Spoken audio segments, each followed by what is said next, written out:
Hello everybody, hope you're having a wonderful day. This is Animaltons here. Sorry for the late post. I was trying to make this video a bit longer and I didn't have too much time to it. But yeah, here it is.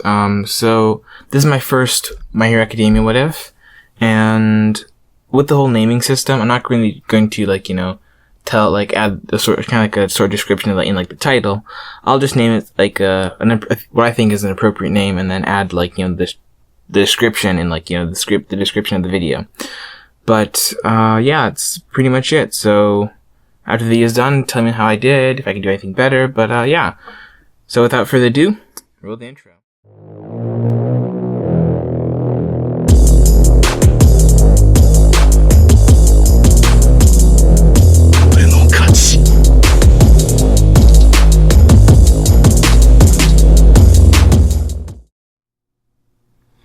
Izuku took a bite of his onigiri, not even registering the taste, as he stared at his quirk, which, for most people, wouldn't, or more accurately, shouldn't be possible. But here he was, staring at the bird-like thing made entirely out of flames, extending from where his belly button was. It was darting around, curiously looking at everything it could.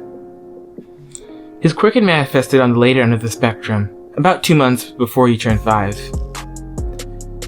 The head of his quirk reminded Izuku of a Peregrine Falcon chick, made entirely out of flames. There were no head arms yet, but apparently they would form with time. According to the doctor, anyway. While they explained the mechanics behind his quirk, they weren't very helpful with explaining the limits of the quirk, and instead referred Izuku and Inko to a quirk specialist, as Izuku's quirk, being a sentient type, was one of the rarest types of quirks, even rarer than the erasure type quirks. Flashback, 1 week ago. Quirk diagnosis appointment. Your son's quirk allows him to produce a sentient flame, the doctor explained. It's not so much a sentient flame, rather than an extension of his own conscious, ideals, and wills. This is explained in the fact that the strength of the quirk, to an extent, is directly tied to Izuku's own stamina, and the volatility of the quirk is directly tied to Izuku's mental state. But be careful to keep an ironbound control over it, else it could cause a lot of harm. But on a lighter topic, have you thought of a name for your quirk yet? Izuku nodded happily and quickly, his mind easily for the moment forgetting the previously somber tone. I'm going to register it as Inferno Falcon, Izuku said, before pausing and frowning. But I think I'll name it Peregrine, because it looks kind of like a Peregrine Falcon, right? So I always have to call it, Peregrine, not Inferno Falcon. Seems easier, right? Izuku's mom just smiled fondly as Izuku started rambling. Flashback end. His appointment with the quirk specialist / counselor was set to be in a month, to let Izuku have more time to familiarize himself with his quirk. A familiar voice barked out, "Hey extra, were you looking down on me?" This snapped Izuku out of his thoughts. That phrase never meant anything good. In fact, it usually meant someone was getting bullied. Peregrine vanished with a single thought. Izuku jumped from his spot at the lunch table outside. In the short time Katsuki had his quirk, he began developing a superiority / inferiority complex. He believed he was better than everybody, but at the same time, he believed everyone was looking down on him, so he actively beat down anyone who didn't agree with him, oftentimes with the use of his quirk, which, while not powerful yet, still felt very painful to other 4-year-olds. Dashing across the park, Izuku easily identified Bakugo's location via his shouting. As soon as he arrived, Izuku dashed in front of the kid, a small girl with long green hair and shark-like teeth, and spread his arms, stopping Bakugo from advancing. "Leave them alone, Kachan," Izuku said, his voice shaking. "If you don't, I'll fight you." They both knew this was a lie. Izuku could never stand up to Katsuki in anything. How could he? Kachan was just so cool, in Izuku's opinion. Everything from his quirk to his confidence was something any other kid their age would want to have. "Out of my way, Deku," Katsuki growled, advancing. His lackeys, who Izuku just noticed, flanking him, I won't let you, Kachan, Izuku said, his eyes becoming glassy and his knees shaking. You're not acting like a hero. Look at yourself, Deku, Katsuki sneered. You're so scared you're shaking. You're pathetic. A simple stepping stone on my way to greatness. The boy to Katsuki's right started flying, with scaly-looking red wings that formed out his back, while the boy to Katsuki's left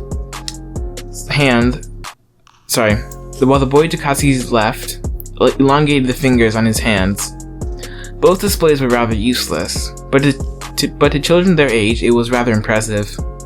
Izuku thought one word, Peregrine, before the aforementioned Peregrine appeared with a swooshing sound.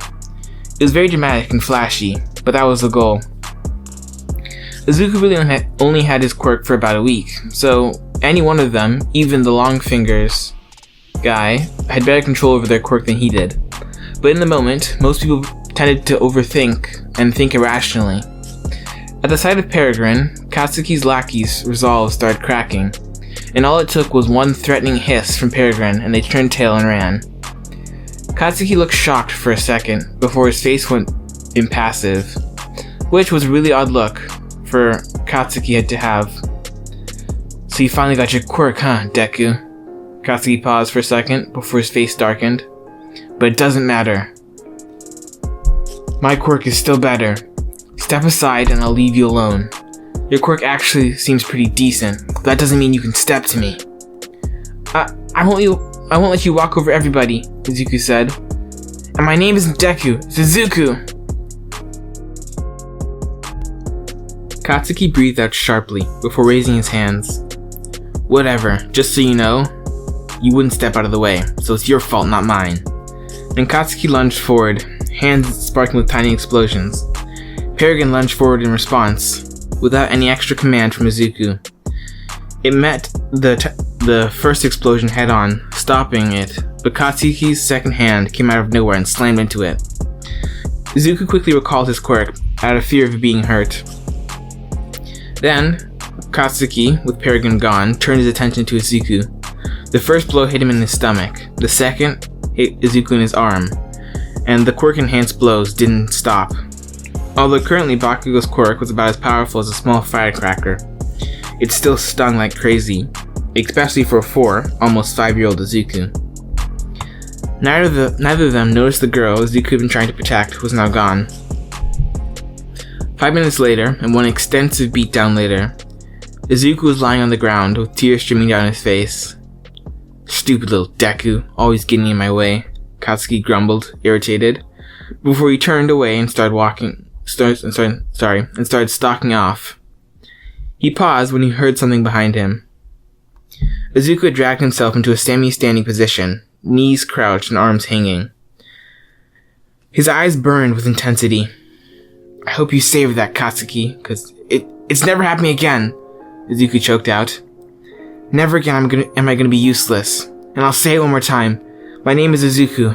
Izuku Midoriya. Remember it, because I'm gonna beat you one day. Katsuki looked stunned, but Izuku didn't stay long enough for it to register. As soon as he finished talking, he limped away.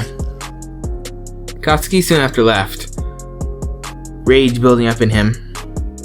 This was the moment that Katsuki's and Izuku's friendship officially broke. Neither of them had noticed the girl that Katsuki had been bullying never actually left. She was only a little ways away behind a tree, her fists balled and teeth gritted. I should have done something, she mumbled. Setsuna, a woman's voice called out. Coming, Mom, the now named Setsuna said. Time skip. 1 month. Quirk specialist appointment. Hello, Miss Midoriya. Izuku. My name is Dr. Asuka, Dr. Asuka said calmly. She was an older lady, old enough to be Izuku's grandmother quite easily, and she was also quite short, around the same height as Inko. But, despite that, she still seemed to move with an almost cat-like grace, which wasn't that far off considering the small feline ears that sat atop her head. As you may know, I'm a quirk specialist and a quirk counselor, she said, as she pulled a clipboard off her desk. Now, in my notes it says your quirk is called Inferno Falcon, but she nicknamed it Peregrine for obvious reasons. Its strength and mindsets are directly tied to you, so the stronger you are, the longer you can keep using it.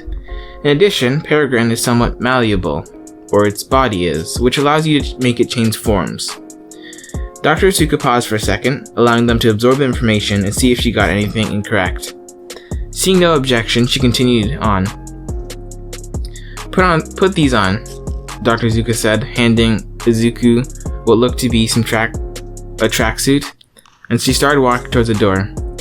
And then head to the gym. Just follow the signs, and you'll get there. I'd like to see how your quirk works in action. Time skip, 9 years, Aldera Middle School. Izuku changed in the roughly 9 years since his quirk had manifested. For starters, his hair was much longer. It was a little bit above shoulder length, and in a style that closely imitated his mother. 2 bangs that went down to his chin framed his face, and the rest of it was tied in a ponytail. However, those who really knew the Midoriya family would also know that Hiyashi Midoriya wore the same hairstyle before his death. About 5 years ago, he worked for the Hero Public Safety Commission as one of their personal agents known as Smog. He was killed in a raid operation on a group of villains. While the raid was successful, he unfortunately received lethal wounds. So, I guess it's time to go over your future career options, the teacher said, before smirking, and tossing the stack of papers he was holding into the air. Who am I kidding? You all want to be heroes! The class started shouting excitedly. Well, all except Katsuki Bakugo, who was smirking with his feet up on his desk, and Izuku Midoriya, who was ignoring them in favor of dissecting the villain fight and subsequent arrest this morning. Hey Teach, don't group me in with these extras, Katsuki said, jumping onto his desk. I'm aiming for UA. I already aced the mock paper test. Meanwhile, the rest of these extras will be lucky to even make it as some sidekick to the D-list hero. This caused quite a stir among the students, who started to protest. All the while, Midoriya just continued to write in his book. Ah yes, Bakugo. You're aiming for UA, the teacher said, which caused an outbreak of whispered comments around the class. That's the top high school in Japan. I hear that they have a 2% acceptance rate. Yeah, even the general course is supposed to be insanely hard to get into. Yeah, well Bakugo's pretty good, so it's not really surprising. These were some of the comments that were whispered. But Midoriya is also playing there as well, isn't that right? The teacher said, and the reaction was instantaneous. The entire class went silent before erupting in whispers again. I can definitely see Midoriya going there. Yeah, his quirk is on the same level as Bakugo's. I know, right? Flashy and powerful. Man, he's so lucky. He's the only person that can really stand up to Bakugo, so I'm not really surprised. Don't forget he's also really smart. These were some of the comments whispered. But then again, everything went quiet again as everyone realized Bakugo had gone silent. Nerd, Katsuki growled, storming over to Izuku's desk. Don't apply to UA. What are you gonna do about it if I don't? Izuku said, pausing, writing, and looking up. He then slid his legs off his desk and moved up and stood up in a smooth motion while slipping his now closed notebook into his bag. That's what I thought, Izuku said at Katsuki's silence, slipping his bag onto one shoulder and starting to walk away. That's when he noticed that most of his classmates were cowering behind their desks. It was as if they were afraid that he and Bakugo were going to fight. Even the teacher was recoiling slightly. He forced down a smirk that was threatening to shorten his face. He and Bakugo had never actually fought, Izuku thought. And it was true. They never actually fought in school. Of course, they'd flare their quirks now and again, but mainly it was a means of intimidation. As he was leaving, Izuku's phone buzzed. It was a text from his mom. I'll be home a little late. Can you pick up some scallions from the store? I'm making katsudon tonight. Izuku smiled and changed his course. After his dad died, his mom had finally let Aunt Mizuki convince her to join the fashion industry and as a fashion designer, and together they owned a small fashion store that was pretty successful. The work hours were also pretty normal, though sometimes, like today, she worked in late. He was going to take the shortest way home, but now he had to go the longer route that took him past the store. Ah well, Izuku said. At least he got Katsudan out of it. When Izuku arrived home, he put the groceries away and went to his room. Okay, Izuku muttered to himself, pulling all 14 volumes of his hero analysis for the future from the shelf and dumping them onto his desk. He also grabbed a completely blank notebook and labeled it UA Entrance Exam Training Log. Opening up to the first page, Izuku wrote down objectives.